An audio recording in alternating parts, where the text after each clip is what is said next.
Hi, people of God. If you can see me, God bless you. Let's talk about manifestation and prayer. I see a lot of people say manifestation is faith in action, but I don't entirely agree. We'll look at some key distinctions. Let's look into it. So what are the key distinctions to prayer and manifestation? Psychologically, the truth is both can overlap.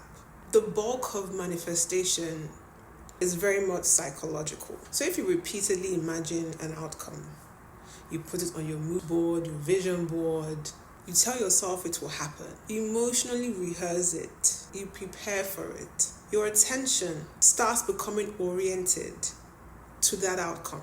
You may begin to notice all the opportunities you may have overlooked before, you may behave more confidently, you may persist longer and make decisions that move you forward to that goal or that manifestation. So it's simply just attention, expectation, and behavior to get your desired outcome. That's manifestation. For instance, you want to get married at 25. Now you're 25 and you encounter someone. Your mind instinctively begins to hold on to that person as the one. You begin to think, this must be the one. This must be the person. That's when confirmation bias sets in. Your mind begins to select only the evidence or things that supports that bias. So the red flags that you would have seen ordinarily and run in the opposite direction will become things that you can work through. Your discernment doesn't even work anymore because it has taken the back seat to your desires. And mind you, this can happen in any sector: career, relationships, family, money, friendships, religious experiences.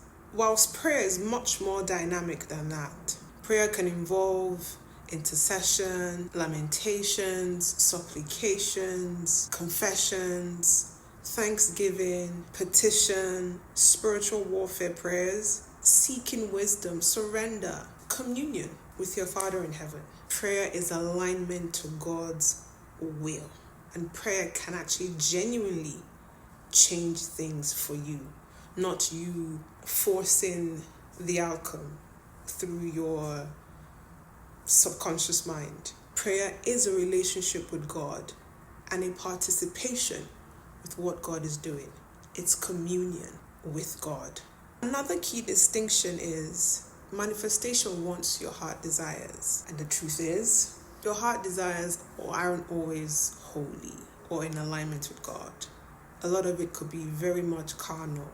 You can want something so badly, genuinely believe you've manifested it, while simultaneously being absolutely wrong about it. This is why we have things like discernment, wisdom, testing of spirits, godly counsel, obedience, scripture, and surrender. Manifestation tries to bypass the surrender that is needed to God's will, whilst prayer is submission. So you can ask boldly in prayer, you can petition, plead, intercede, ask God for healing, provision, comfort, justice, deliverance, wisdom. But your prayer doesn't make God an instrument of your will. God remains God, which is why when you pray, ask for all the things you want, all the worldly things you may want or think you need in that season of your life. It's wise to always end with, let your will be done.